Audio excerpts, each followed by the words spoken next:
दोस्तों नमस्कार। IT technical course YouTube channel पे स्वागत है। दोस्तों ये राजस्थान टेक्निकल हेल्पर का प्रीवियस ईयर पेपर है। दोस्तों जो 2018 पे वैकेंसी आई हुई थी उसमें से जो एग्ज़ाम हुआ था उसी का पेपर है। ये एग्ज़ाम डेट यहाँ पे दिख रही है 24 अगस्त 2018 का है। फर्स्ट शिफ्ट यानी 8:30 बजे से जो एग्ज़ाम टाइम चालू हुआ था। ये पेपर जोधपुर विद्युत वितरण निगम लिमिटेड कंपनी का है, यानी जोधपुर लाइनमैन की जो वैकेंसी टेक्निकल हेल्पर को आती है वही पेपर है। इसके क्वेश्चन सहित और आंसर सहित आपके सामने लेकर आया हूँ। चलिए आते हैं फर्स्ट नंबर क्वेश्चन पे। दोस्तों फर्स्ट नंबर क्वेश्चन बोल रहा है एक इलेक्ट्रॉन का चार्ज, यानी जो एक इलेक्ट्रॉन का आवेश होता है वो कितना होता है। तो एक इलेक्ट्रॉन का आवेश 1.6 इंटू 2 इंटू 10⁻⁻19 कूलाम होता है चार्ज एक इलेक्ट्रॉन का। अगला है 1 मिनट में 10 एम्पियर का करंट प्रवाहित करने वाले एक सर्किट से होकर कितने कूलाम का चार्ज प्रवाहित होता है। 1 मिनट में जब 10 एम्पियर का करंट प्रवाहित करने वाले जो एक सर्किट होती है उसमें से कितने कूलाम का चार्ज फ्लो हो सकता है, प्रवाहित होगा, वो होगा 600 कूलाम। इसका राइट आंसर ई नंबर होगा 600 कूलाम। अगला क्वेश्चन रहेगा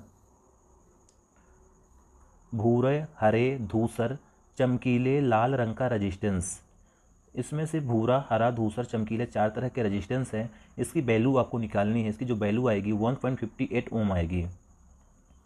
अगला क्वेश्चन है निम्न डिवाइस में से कौन सा मुख्य रूप से प्रतिरोधी तापमान सेंसर और वर्तमान सीमित डिवाइस के रूप में उपयोग किया जाता है। इसके ऑप्शन है राइट ई नंबर यानी NTC,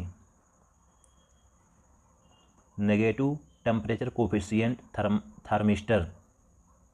अगला क्वेश्चन है अगर 3 ओम के समान प्रतिरोध के 3 रजिस्टेंसों को सीरीज में जोड़ा जाता है तो इसका समतुल्य प्रतिरोध कितना होगा। इसका राइट आंसर होगा 9 ओम। अगला है प्रदीप्ति की इकाई क्या है। सबको मालूम होना चाहिए जो प्रदीप्ति की इकाई लक्स होती है। नेक्स्ट क्वेश्चन अगर कॉइल का प्रतिरोध 15 ओम, कॉइल का इम्पीडेंस 25 ओम है तो इंडक्टिव रिएक्टेंस क्या होगा। इसका जो राइट आंसर होगा 20 ओम होगा। इंडक्टिव जो रिएक्टेंस है 20 ओम होगा। अगला क्वेश्चन है आग की इनमें से कौन सी वर्ग में विद्युतीय उपकरण के कारण होने वाली आग शामिल है। जो हमारी इलेक्ट्रिक शॉक से आग लगती है वो क्लास C के अंतर्गत आती है आग।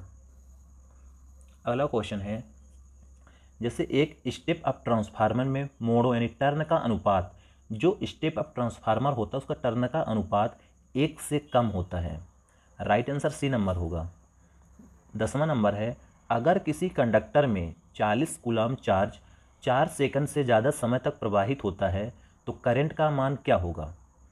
40 कूलाम का चार्ज है, 4 सेकंड से ज़्यादा समय तक जब फ्लो होता है उस टाइम पे करंट का मान 10 एम्पियर रहेगा।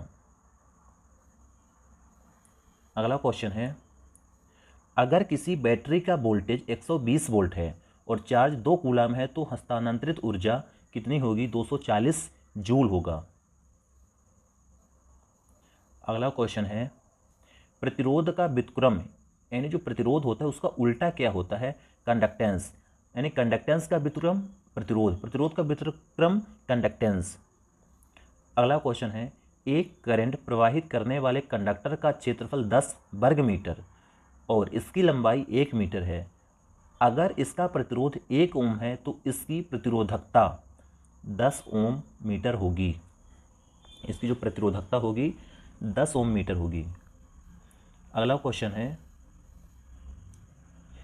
सिलिकॉन परमाणु के सबसे बाहरी अक्ष में मुक्त इलेक्ट्रॉन 4 होगा। सिलिकॉन कहे तो सेमीकंडक्टर डिवाइस है। सेमीकंडक्टर डिवाइस की अंतिम कक्षा पे 4 इलेक्ट्रॉन पाए जाते हैं। अगला है AC के औसत मान से RMS मान के अनुपात को फॉर्म फैक्टर कहते हैं। औसत मान बटे RMS मान को ही हम लोग फॉर्म फैक्टर बोलेंगे।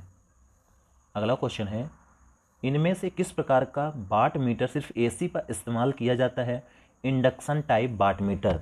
दोस्तों जो इंडक्शन टाइप वाट मीटर है वो सिर्फ AC सप्लाई पर ही यूज किए जाते हैं। अगला है एक सॉफ्ट ग्रेफाइट ब्रश का संपर्क क्षेत्र 5 वर्ग सेंटीमीटर है। अगर पदार्थ की current density 9 ampere centimetre square है तो यह कितना करंट प्रवाहित कर सकता है? 45 एम्पियर। अगला क्वेश्चन देख लेते हैं। एक हीटर 250 वोल्ट पर 4 एम्पियर का करंट पैदा करता है, यह कितनी बिजली खर्च करता है? यदि एक हीटर 250 वोल्ट पर 4 एम्पियर का करंट पैदा करता है तो जो बिजली की खर्चा है 1 किलोवाट तक हमारी बिजली को खर्चा करेगा। अगला नंबर है 19वां नंबर।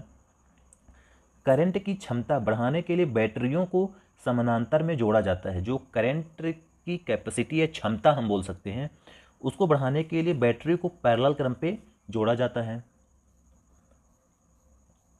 अगला क्वेश्चन है, एक लेड एसिड बैटरी के विशिष्ट गुरुत्व का इस्तेमाल अक्सर इसकी चार्ज होने की स्थिति को मापने के लिए किया जाता है।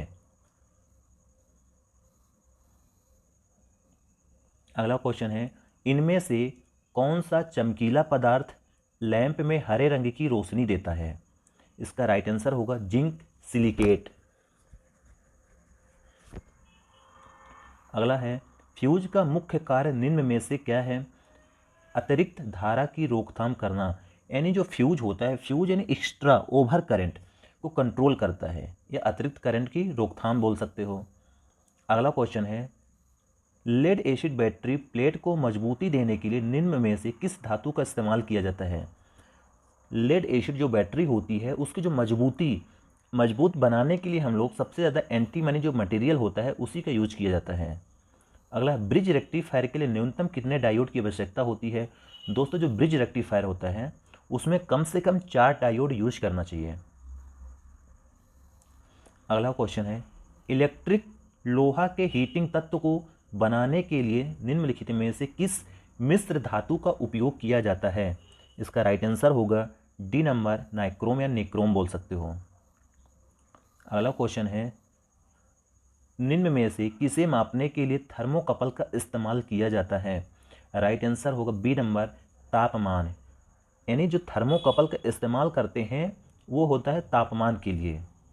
अगला क्वेश्चन है, निम्न में से किसमें ताप परिवर्तन होने पर प्रतिरोध में परिवर्तन नहीं होता? इसका जो राइट आंसर होगा डी नंबर, मैग्नीन। दोस्तों, जो मैग्नीन एक मटेरियल है, इसका टेम्परेचर परिवर्तन होने से रेजिस्टेंस में किसी भी प्रकार का परिवर्तन नहीं होता। अगला क्वेश्चन है, प्रतिरोधक किसका उदाहरण है? प्रतिरोधक जो है द्विपक्षीय घटक, यानी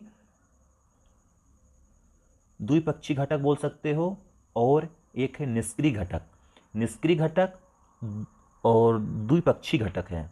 रेजिस्टेंस, परिपथ में धारा के प्रवाह के विरोध को क्या कहते हैं? रेजिस्टेंस कहते हैं।